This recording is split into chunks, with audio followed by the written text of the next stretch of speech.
بدنا نحكي الآن عن اللصوص.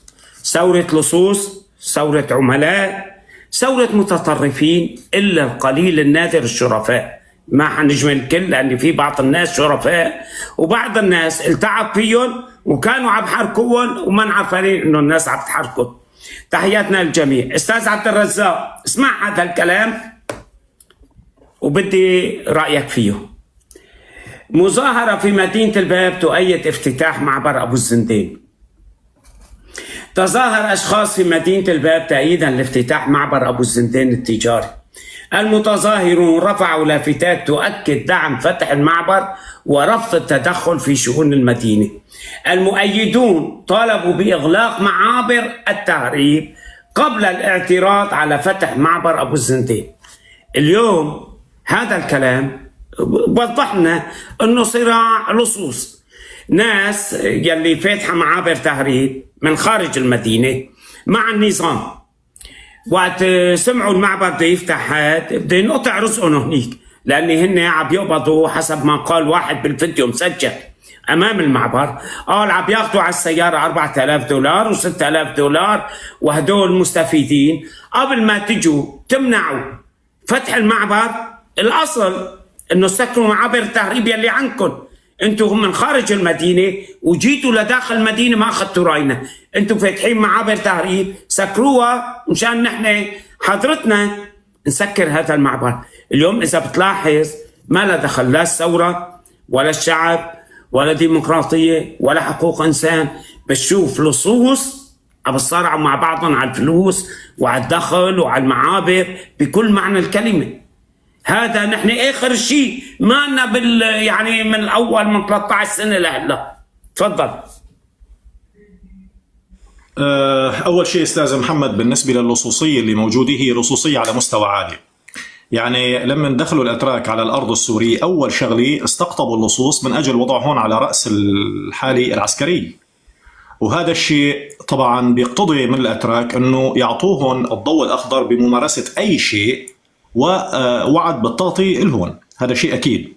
فأكيد هدول اللصوص بدهم يمارسوا اللصوصية وعلى مستوى عالي، لأنهم مطمئنين بأن السلطة الكبيرة جدا والمهيمنة اللي هي الحكومة التركية أعطتهم الضوء الأخضر، فأصبحت الحالة حالة لصوصية، حالة مافيوية كبيرة جدا في الأرض السورية. لكن بالنسبة للمعبر أستاذ محمد أو الملفات الشبيهة، بالمناسبة ليس هو الملف الوحيد، الملفات الشبيهة، يعني دائما وأبدا بتلاقي على سبيل المثال، هون خلينا ناخذ المعبر مثال، في ناس ما بدها تفتح المعبر، بتجي ناس تاني لا بدنا نفتح المعبر. هدول جماعة فلان وجماعة علان بالعربي مشان تفهموا الموضوع، جماعة فلان وجماعة عصابة فلان وعصابة علان. أيوة تماما. وبالمناسبة هدول اللي ما محصلين شيء على الإطلاق، يعني كل واحد عنده جماعة موجودة على الأرض بيستخدمهم في لحظة التي يريد استخدامهم فيها. شفت أنت بالفترة الماضية أنه الناس بشكل من الأشكال، طبعا أنا يعني كمان لا أرى أنه التحرك كان بريء، يعني لأنه أعرف بأن هناك أيضا اتجاهات سياسية حاولت أن تستثمر هذا الوضع، لكن على كل حال هو من الظاهر شيء جميل، من الظاهر شيء جميل أنه في ناس تظاهروا ضد فتح المعبر، وهي حركة منقول عنها شعبوي، أوكي تمام مشينا الوضع. لكن لما بيجي ناس تانيين بيقولوا بدنا نفتح المعبر، هون بقى كل واحد بيحرك جماعته يا أستاذ محمد، اللي هني بالأصل الحقيقة أنه الإنسان السوري خلال الفترة الماضية اللي هي يعني عقود طويلة تعود على أنه يكون يعني للأسف الشديد مكولك من أجل لا شيء. يعني كل واحد عنده مجموعة من الأصدقاء وهيك شوية تدخلات اجتماعية بيحركها في الوقت اللي بده إياه. هذا الشيء كان موجود بسوريا ولحد الآن موجود للأمانة، يعني هذا الكلام موجع. كان منظم بزمن النظام يعني، وهلق منظم أكثر يا أستاذ محمد، ولكن في مناطق جغرافية ضيقة، مش مثل قبل بمناطق جغرافية واسعة تشمل سوريا، لا هلق الموضوع أكثر ضيقا يعني وأكثر تركيزا. فمباشرة بيبعتوا جماعتهم بيقولوا لهم إيه هدوليك عملوا مظاهرة مشان تسكير المعبر، أنتم كمان عملوا حالة رأي عام شعبوي هون وقولوا بدنا نفتح المعبر.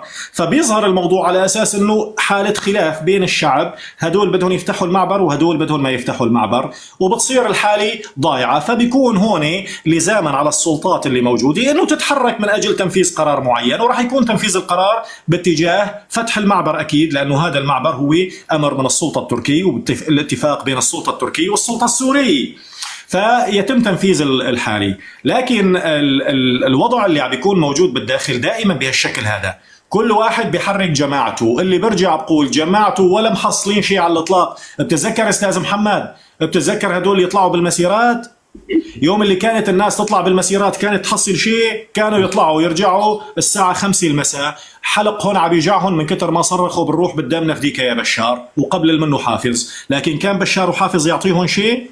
لحد الآن الحالة موجودة بنفس الطريقة مع الأسف الشديد. كل واحد بيحرك جماعته من أجل إحداث هذا الرأي الشعبي المتعارض لحتى يتم تنفيذ القرار بشكل قسري، لحتى يتم فض النزاعات أو يكون في حسم بموجب السلطة اللي هي عم بتصير. طبعا بيكون في لها إملاءات خارجية أكيد بدون شك. فالحالة أنا آسف جدا، الحالة بهذه الطريقة.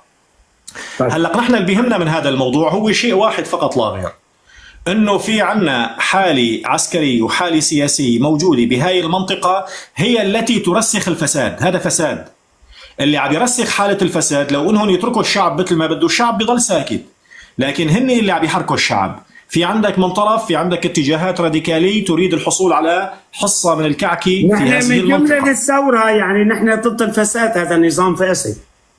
تماما. نحن كلياتنا نقول انه النظام فاسد، ولكننا نحارب فساد النظام بفساد اكبر منه بكثير مع الاسف الشديد. الفساد الموجود بهاي المنطقة هو فساد يعني مش بس يندى له الجبين، هو فساد منقطع النظير، لا شفناه لا بوقت النظام ولا قبل النظام ولا راح نشوفه في اي مكان من هذا العالم. فكل واحد استاذ محمد بيحرك جماعته، وبالاخير بتطلع القضية على اساس انها مظاهرات للشعب يريد او لا يريد. لعبة الديمقراطية جميلة بالمناسبة إذا كان الفاسد مارسها. لعبة حرية الفكر قبيحة جدا إذا كان الفاسد مارسها حقيقة، وهذا الشيء اللي عم يصير. تحياتي أستاذ عبد الرزاق. أستاذ إبراهيم، شو بفرق انفتح المعبر ولا ما فتح؟ طالما مليان 1000 معبر، والصراع بالنهاية الناس اللي ظاهروا مع فتح المعبر ضد فتح المعبر قالوا أهل الباب إنه هدول نزلوا من الريف وهدول عندهم معابر ثانية، معابر تهريب عم بيستخدموها وما بدهم هذا المعبر لأن هن عم بيستفيدوا هنيك. وطلعوا حكوا علنا في فيديوهات وسمعناهم حكوا بوجه، يعني مو إنهم مخبين حالهم أو كذا. وقال الأصل أنتوا وقفوا هدوليك المعابر الغير شرعية يلي عم يستخدمها ما يسمى الجيش الوطني. جيش وطني عم تعامل مع جيش النظام. تخيلوا يعني هذا الكلام. ايش بفرق يعني فتح المعبر عن عدم فتح المعبر طالما موجوده باقي المعابر ومن يستخدمها يفتحها العصابات تبع الجيش الوطني يلي مثل ما عم نحكي ثوره لصوص الا القليل النادر. استاذ محمد، يعني انا بعتقد ما في فرق بين الذئب وولد الذئب، يعني هي اثنيناتهم ذئب من فصيله الذئب يعني. وانا بعتقد اذا كان النظام دكتاتوري وفق تصور هؤلاء ادعياء الثوره في هاي المنطقه، يعني من اللصوص ومجموعات المرتزقه بغض النظر عن مجتمعنا السوري في هالمنطقه، فاذا كانوا عم يدعوا النظام مجرم فهن صاروا مجرمين اكثر من النظام. هي حقيقه. اذا كانوا يدعوا النظام دكتاتوري فصدقا هؤلاء عم يمارسوا الشموليه الدكتاتوريه اكثر من النظام. فبالتالي سواء مثل حضرتك قال يعني فتحوا المعبر او لم يفتحوا المعبر، شو راح ينقص او يزيد مثلا؟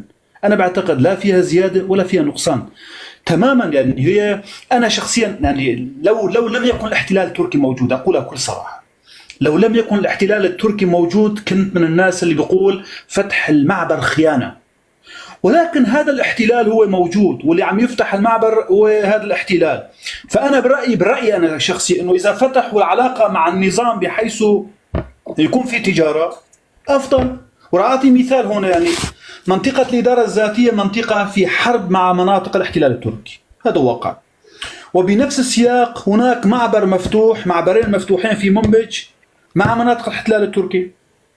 طيب الحرب موجودة بشكل يومي، في قصف على قرى منبج الشمالية والغربية، وفي قصف على مناطق الشهبة، وفي قصف على تلتمر، وفي قرى تلتمر ودرباسية أبو الراسين، وفي قصف على عين عيسى وكوباني. ومع ذلك هناك معبرين مفتوحين في مدينة منبج مع جرابلس وعزاز. فأنا بالرأي يعني المعبر لا يغير في المسألة شيء. لو كان بالفعل حالة غرب الفرات حالة ثورية حقيقية أستاذ محمد، لو كانوا بالفعل هؤلاء المجموعات ثوريين، لو كان التأثير التركي لا يتعدى 10% عليهم، كنا قلنا والله ايه حاله ثوريه ولا تتعاملوا مع النظام. يقول لك يا عمي انتم صوره في مصالح للناس يا استاذ ابراهيم، في النهايه في مصالح للناس، انت لا تستطيع تمنع مصالح الناس. اذا واحد بده يروح يزور اهله، حدا بده يجي، وهي اقلها يعني ايش بروح يعني بدور الكره الارضيه لوقت ما يروح وبكون بيته او بيت اهله او بيت قرايبينه على مرمى حجر. انت من ابن حلب وانا ابن ريف حلب وانت ابن ريف حلب، يمكن نعرف انه مدينه الباب بجنبها في مدينه تادف. اي صحيح. بينهم الطريق العام والساحه معروفه، ساحه طريق حلب حسكه. طب في نفس العشيره نفس البيت اولاد عم واقعين تحت سيطره النظام وواقعين تحت سيطره الاحتلال التركي. نعم. والبيت نفسه اخ هون موجود اخ هون موجود. اللقاء بين الاخوه اذا ما في معبر ما في تلاقي. وانا متاكد مجتمع في ادلب في الباب والمجتمع في تادف اثنين بده يفتح المعبر اليوم، بده يشوفوا بعضهم يا اخي، بده يساعدوا بعضهم، يدرون يا فلان. فبالتالي قضيه المعبر انا دائما بقول هلا بيجيبوني هذا السؤال، ليش النظام عنده معابر مع الاداره زلك؟ يا اخي هالمعبر اجباري، اذا قطعنا المعبر وقطعنا الطريق وعملنا حدود وين الوطن السوري؟ انتهت سوريا كليا. فقضيه المعابر هي وين مصالح الناس؟ الاصل مصالح الناس في الدرجه الاولى. هي مسألة اقتصادية إنسانية أكثر ما تكون مسألة. ولكن معبر الباب، هذا المعبر حصرا هي عرت وكشفت كل ما يتآمر له التركي مع النظام السوري. وبالتالي أنا بعرف أنه يعني الحجم اللي مثل ما قالوا يعني عم يجوا من عزاز، عم يجوا من جرابلس، عم يجوا من إدلب يتظاهروا في إدلب في الباب مشان هذا المعبر، وهن عندهم المعابر مفتوحة وعندهم معابر مفتوحة. في إدلب معبر مفتوح، في مناطق الثانية مفتوح. وهلا عم يحضروا أستاذ محمد في معبر ما بين عزاز، معلوماتنا بتقول في الجو الاستراتيجي بين عزاز وبين مناطق القريتين الشيعيتين شو اسمهم، نبل وزهراء. نبل وزهراء عم يجهزوا معبر هلا راح يفتحوه كمان. وعم يجوا من عزاز ما عم يعني يرفضوا هنيك، عم يجوا لهون. فالمشكلة أنا برأيي خلاص لطالما هاي المعارضة أبشع من النظام، فالقضية ما وقفت على معبر. يا أخي خلي يفتحوا هذا المعبر ويخلصوا حالهم، خلي الأهالي في تادف وفي جراء في الباب يتاجروا مع بعض، يأخذوا يعطوا مع بعض، أحسن ما يروحوا على التركي قاطع عليهم الطريق. تحياتي ألف شكر لك. قضية مصالح الناس أستاذ ديفيد، قضية مصالح الناس الأصل فوق كل القضايا. يعني الأصل إنه مصلحة الناس نحن ما نسيسها. يعني مو معقول أنت تقطع واحد عن أهله، مو معقول. تحياتنا الأستاذ إبراهيم ألف شكر لك. مو معقول أنت تقطع الناس عن أهلك، عن ناسك، عن قرايبينه، عن يعني بيركين عم سيسونا الأمور. بس قضية معبر أبو الزندين أظهرت أنه صراع لصوص بكل معنى الكلمة، ودخلوا فيها السياسة الثورة بينما هو كان صراع لصوص. تحياتي لك أستاذ محمد، للضيوف اللي معك أستاذ حمدو. أستاذ محمد، ويا ريت كل هذا الشيء حرك شيء عند الأهالي. يعني في مقولة مشهورة لمارتن لوثر بيقول إنه الإنسان المقموع لا يمكن أن يبقى مقموع، ولكن شكله مو دارس تاريخ الشرق الأوسط ولا عرفان إنه في ناس بيعشقوا القمع وبيموتوا بالذل. فاليوم كل شيء من وقت دخول التركي لتاريخ اليوم هو كان ضامن لعدم اسقاط النظام، وكان عباره عن بيدق بيد الروسي لتطبيق مصالحه. يعني اليوم اللي على الارض اللي بالشمال عندهم ادراك، هن عندهم ادراك انه التركي مو معاهم، والتركي عم بمشي مصالحه وهن وقود. فيعني نحن كنا بنأمل، ولكن هذا الامر كان صعب انه هدول الناس يوعوا وينقلبوا على هذا الوضع، ويعني يشوفوا انه هن عباره عن وقود وينزلوا بهالمنطقه، يعني سواء اقتصاديا ولا اجتماعيا ولا عسكريا. يعني اصبح الدم السوري رخيصا، وهاي المعارضه ما اجاها لا اخلاق ولا حست على نفس. استاذ محمد، مو كل شعب ولا كل شخص قابل انه يقوم ويعمل ثوره. في شعوب اللي ما بتمتلك القيم واللي ما بتمتلك العقل واللي ما بتمتلك الفهم لا يمكن تعمل ثوره، وهذا حال الشمال. اليوم الشمال بعد كل هذا وقبل 400 سنه من الذل العثماني وكل هالممارسات عليهم، لحد الان انا بضمن لك انه ما راح يقوموا ضد التركي، لانه هن بالاساس ما عندهم هالفكر ليتحرروا. موضوع المعابر استاذ محمد، يعني مين بده يستفيد من المعابر؟ المعابر بالاساس كانت تفيد تركيا اقتصاديا لانه بتخرج بضاعتها للخليج. فاليوم هاي المعابر حتى لو انفتحت الدول ما حتستفيد منها، مثل ما انت قلت هي ارتزاق للجماعات لحتى تحقق مصالح دوله ما، فقط هذا هو ارتزاق وهو السرقه، والمواطنين اخر همهم، ما حدا سال على المواطن يعني. طيب، تحياتي استاذ ديفيد. استاذ جوان، تحياتنا لك، اهلا وسهلا ومرحبا. نحن كان حكينا انه عن قضيه العملاء، وحكينا انه تركي يعني صار له فتره الاسماء اللي معروفه، واللي عم بيجري اعتقاله، واللي عم بيجري ترحيله، واللي عم بيجري بسحب الجنسيه منه. المهم هدول العملاء، والان عم نحكي عن اللصوص. الصراع اظهر ما يحصل معبر ابو الزندين، صراع بين اللصوص، لاني مثل ما حكينا الناس نزلوا من هنيك طالبوا باغلاق المعبر، طلعوا اهل الباب قالوا لهم اول شيء غلقوا انتم معابركم تبع التهريب اللي عم تاخذوا على السياره $4000 و$6000 جماعات الجيش الوطني والعصابات هي، وبعدين تعالوا طالبوا باغلاق المعبر. هذا من معبر من مصلحه الناس. ثورة لصوص إلا القليل النادر. تحياتي لك أستاذ محمد، لك ولأستاذ ديفيد وللسادة اللي نزلوا والمستمعين. حقيقة أنا كنت متابعك من البداية، من قبل ما تسوي القهوة. وكنت أستمع باهتمام إلى كل المتداخلين وحتى التعليقات. أنا أعتقد أنا بدي أروح شوي لمفهوم آخر، شوي يكون بعيد عن هذا ما يطرح أو ما طرح من الأخوة، مع أني أؤكد عليه تماما. أعتقد هناك عدة حلقات للصراع، الأخوة تتداخلوا في الحلقة الأضيق، لأنه تشكلت عنا عدة أنظمة في سوريا. كنا في إسقاط النظام ومنظومته الفاسدة، صرنا في منظومات أخرى موجودة في سوريا، ومنها منظومة شمال سوريا أو شمال حلب، اللي هي كمان أيضا منظومة فاسدة. فمثل ما النظام بيعتقل ناس، عنده ناس من موالين من طرفه نتيجة خلافات أو مسائل فساد، نفس الأمر عم بيحدث في الشمال. فمثل ما وضح بعض المتداخلين أيضا، الصحفي المعتقل هو من عظام الرقبة بالنسبة لهذا النظام الموجود في شمال حلب أو في هالمنطقة هاي، هو مو خارج عنهم. إذن بمفهوم الثورات من تابع للأخوان ولهذا هن كمان هالنظام هذا عم بيصير تصفيات ضمن هذا النظام الموجود في شمال حلب أو في هالمنطقة هاي. والأسوأ من هذا، إذا عملنا مقاربة بين سوريا وأفغانستان، باعتبار ظهر عنا فكر إسلامي متشدد في سوريا مثل ما ظهر في أفغانستان، الفرق شاسع جدا. في أفغانستان المقاتل الأفغاني كان يقاتل القوى الداخلة إلى أفغانستان، ولا يمكن نجيب شاهد أنه تحول إلى مرتزق. ما في مقاتل أفغاني تحول إلى مرتزق. ولكن سوريا تحولت إلى أشبه ما يشبه الطورابورة، ولكن إلى آلة تفريغ للمرتزقة. هاي بعدين بدنا نحكي عليها في عنوان الأخير اللي هو جماعة. لا أنا الأخوة كلهم شرحوا بشكل كافي. أنا بدي أروح على الحلقة الأوسع.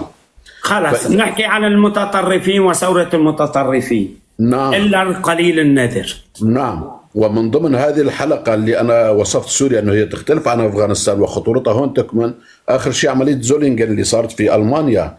فالذي تخرج أو اللي نفذ العملية تخرج من شمال السوري، وقبل كان في منطقة دير الزور اللي كان داعش مسيطر عليها.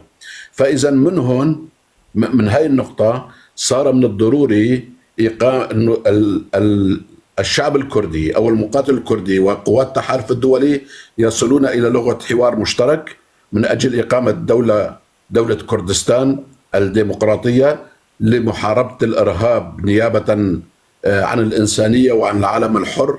لأن تجربة التحالف الدولي كانت ناجحة مع المقاتل الكردي في إقليم كردستان في محاربة داعش في موصل وشنغال، وكانت تجربة ناجحة أيضا في محاربة الإرهاب في كوباني.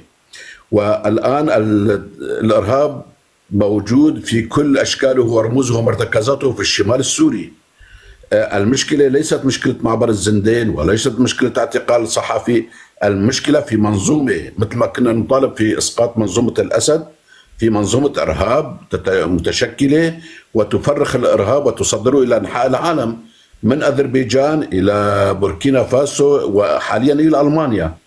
يعني تصور على مر التاريخ في سنة 1711 الإسلام وقفوا في معركة بيلاط الشهداء ولم يستطيعوا دخول فرنسا، ولو دخلوا فرنسا كان تغير وجه أوروبا بشكل كامل. وفي سنة 1683 أيضا القوات الإسلامية وقفت على أسوار فيينا وفشلت، ولو انتصرت كان تغير وجه أوروبا إلى الأبد.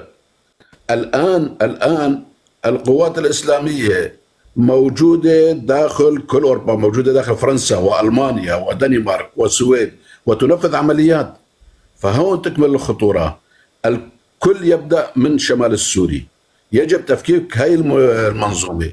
المشكلة أنا برأيي ليست معبر الزندين وليست اعتقال صحفيين. محمود الحموي لمن بعد ما وصل إلى أدلب مباشرة فتح بس، واعتبر أنه خلافه مع السلطات التركية خلاف سياسي، ولكن البث تبعه ركز على النداء بالنسبة للأكراد، وهنا المفارقة. خلاف سياسي بإيش اختلف مع الأتراك؟ أنا شفته ما تابعته، بس المهم قالوا أنه خلاف هذا خلاف سياسي، ولكن العداء الكامل كان مع الأكراد. محمود هذا خلاف سياسي مع الأتراك. نعم بالضبط، انه خلاف سياسي. انا كنت حاضر طبعا على البث تبعه، ولكن ما قدرت اكمل بالنسبه انه هالتبريرات اللي قدمها، وكان وجهته الاكراد تماما. فاذا في عندنا منطقه في الشمال السوري لا تختلف كثيرا عن طورو بورا. المشكله هون تكمن اي اعتقالات، اي عمليات تصفيه عم تصير ضمن العائله الواحده الموجوده هونيك، مثل ما يصير تصفيات عند النظام ضمن المؤيدين تبعه. فهون المشكلة الكبيرة. نعم. تحياتي، ألف شكر لك أستاذ ديفيد.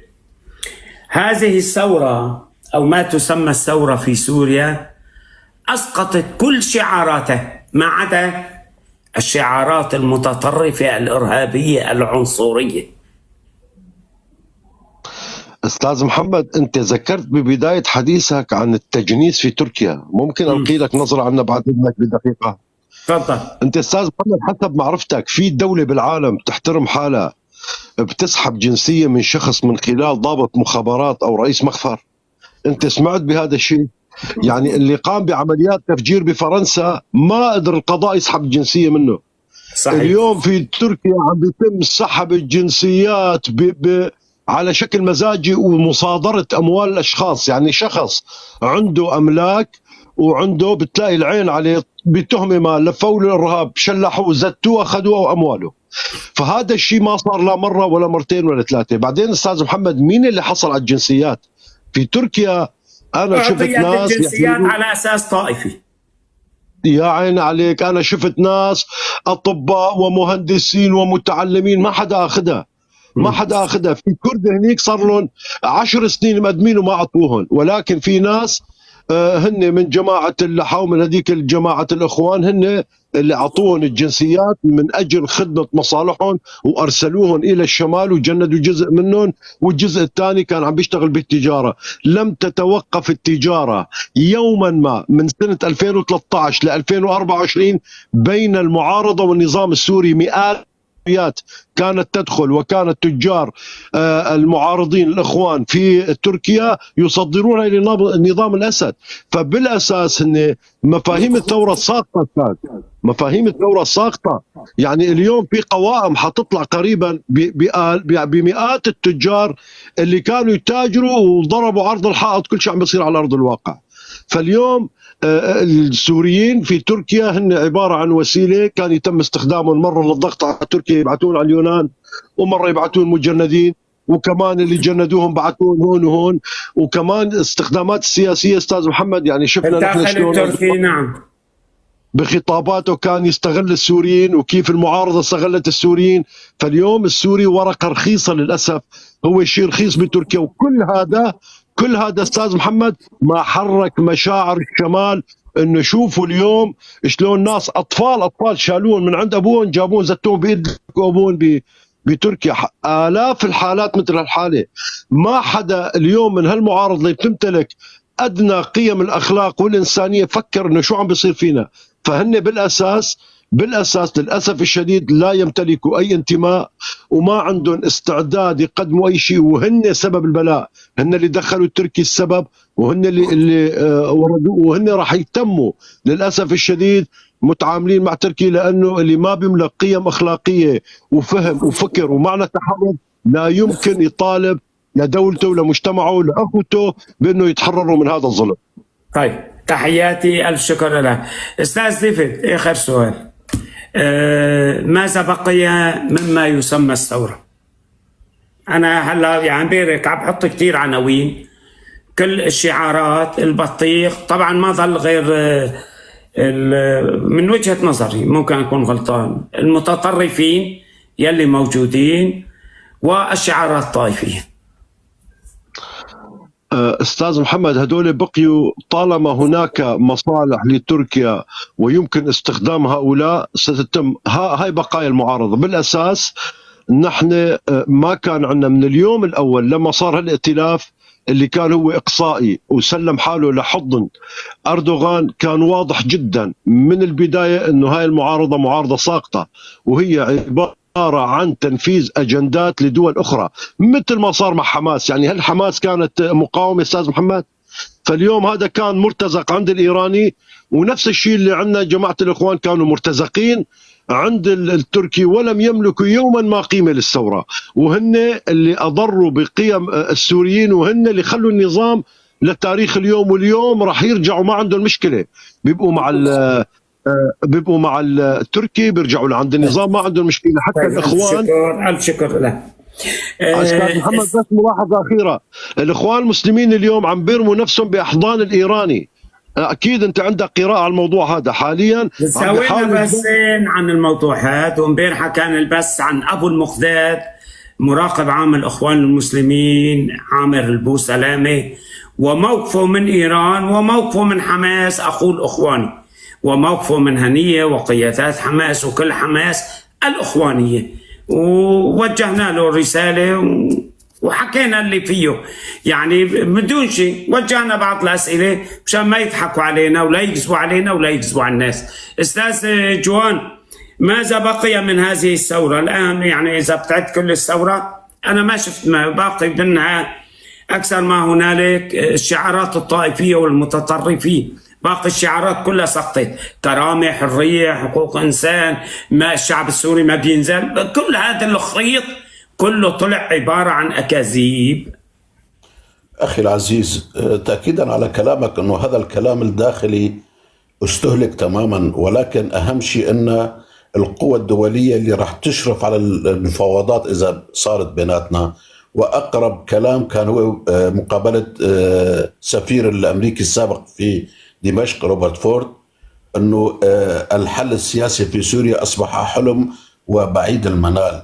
وبعدين حتى بس ذكر من جملة ذكر، أنا سويت بس عنه وسمعته للناس، من جملة ما ذكروا أنه يعني بما معنى روسيا بالمنطقة هاي من حصة روسيا، مالك بشرق الفرات، الباقي الحل بإيد روسيا، هو اللي قال.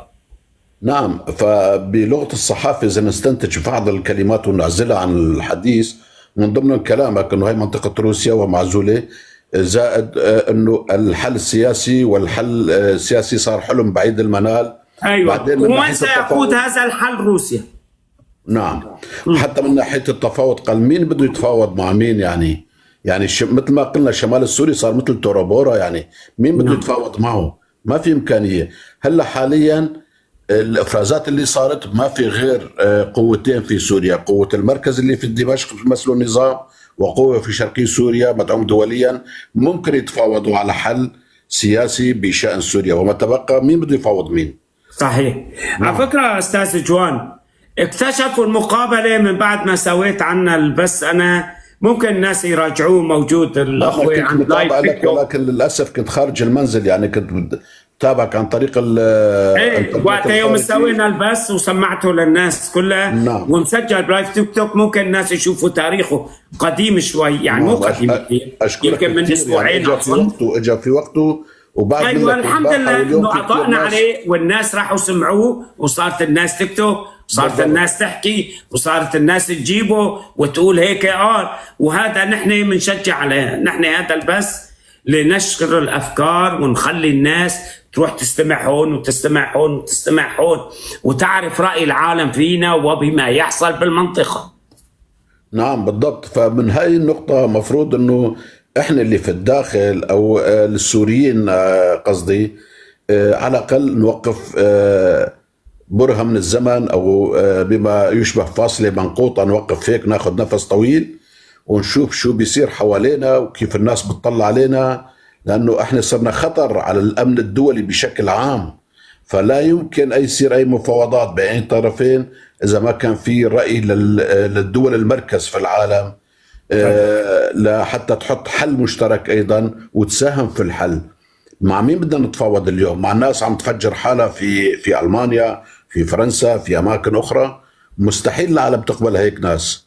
اذا في قوتين هلا حاليا، في امكانيه هالقوتين اذا نضجت الظروف في سوريا يتوصلوا إلى حل سياسي بشأن كامل سوريا وليس بشأن منطقة إقليمية داخل سوريا. نعم. طيب تحياتي، ألف شكر لك سيدة بتون، تحياتي، مشرفتينا ونورتينا، أهلا وسهلا ومرحبا. أهلا أهلا يا أستاذ محمد. تسلمي يا رب. تسألك ماذا بقي من هذه الثورة اللي كانت شعاراتها كثيرة غير الشعارات العنصرية المتطرفة واللصوص والحرامية وهدول كل الشعارات، حقوق إنسان، كرامة، الشعب السوري ما بينزل، كل هذا الخريط سقط، ما ضل شيء. أنا ما شايف غير التطرف والمتطرفين واللصوص والحرامية والعملاء. هذا إنتاج أكبر إنتاج للثورة السورية. تفضل معك كل الوقت. شكرا يا أستاذ محمد. صراحة كانت من البداية يعني واضح، يعني الأخطاء كانت تبلش توقع. أول شيء سقط بالثورة السورية هي كلمة سوريا. الخندقة كانت كثير مباشرة وسريعة، وهذا صراحة يعني متوقع، مش إنه غير متوقع، لأنه نحن ما عندنا شيء نستند عليه. صراحة كان عندنا شوية معارضة، أسماء هيك عاملين إعلان دمشق، عاملين ربيع دمشق، كله بشكل قدم. كنا نظن حتى جماعة إعلان دمشق أكثريتهم الساحقة سقطوا بهذه الثورة. زي بدي اقول لك كنا معتمدين انه في عندنا هاي النماذج اللي ممكن نضطر تتحالف مع الاخوان المسلمين بكونهم لعدد من الاسباب يعني، لكن قلنا انه بينطلقوا بيصيروا ثوار يعني حقيقيين، خاصه انه بتعرف يعني عم يدرسوا بالسربون وناس يعني عندهم تجارب بالاعتقال السياسي وناس معارضين من زمان، فاتكلنا عليهم انه ممكن هذول ينقذونا. انا بالنسبه لي كانت النتيجه انه هذول اللي سلموا يعني ثوره دمرت بسببهم، لانه انا ما بعتب على الشارع السوري انه يكون اسلامي عفوا، لانه هو اسلامي يعني. انا بعرفه للشارع السوري، بعرف انه نحن ناس ما عندنا هي الثقافه، ما مكبوتين، ما عندنا حريات، ما عندنا ثقافه، لذلك طبيعي الشارع ينتج ما ينتج. اما انه تقول لي واحد معارض صار له 50 سنه للنظام وسجين سياسي وملاحق وما بعرف شو، يقوم هو يصير شارع، يعني هون كانت الطامه الكبرى. الصراحه هاي اول سقوط. عوض ما يقود الشارع صار هو شارع. عوض ما يقود الشارع كان دائم ايه تماما. برهان غليون كان دائما يقول الشارع بيقرر، بنشوف الشارع شو بده، الشارع نحن نحتكم للشارع. يا عمي كيف بدك تحتكم للشارع وانت شو شغلتك يعني؟ ما انت قاعد والله برهان غليون قادوا صبي من الشارع عنده عصابه، عنده شويه شعرات بلحيته، قاد برهان غليون كله على بعضه.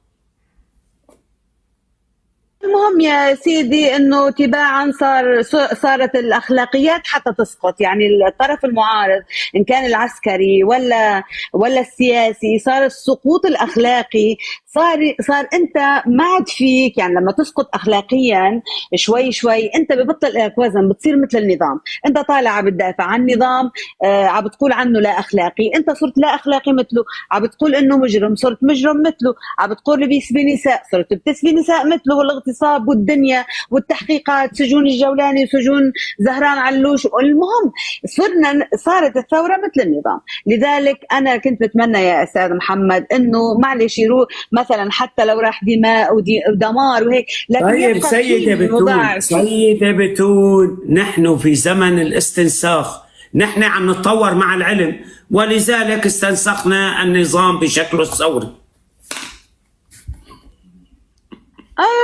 يعني نعم، يعني بطلنا نحن مثل النظام. نحن يعني مثلا أنا كمواطن سوري، أنا يعني ما عندي شيء أفتخر فيه بهالثورة الصراحة. يعني صريخ الأولاد وعويل الأمهات والمكلومات وهيك، هذا مشهد بتشوفه بكل يعني كل الوقت بتشوفه، كل العالم عم تصرخ. لكن اللي بيظل من كل هذا الدمار مفروض يظل خطاب يجتمع عليه السوريين، خطاب وطني، رؤية لهالبلد كيف بدها تصير، المعارضين يجتمعوا مع بعضهم.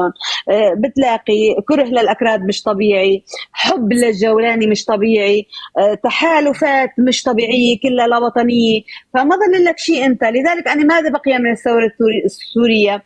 ظل صورة سوداء، دمار، انعدام الأمل، تفرقة طائفية، ما ظل شيء، ما تركوا لنا شيء نهائيا.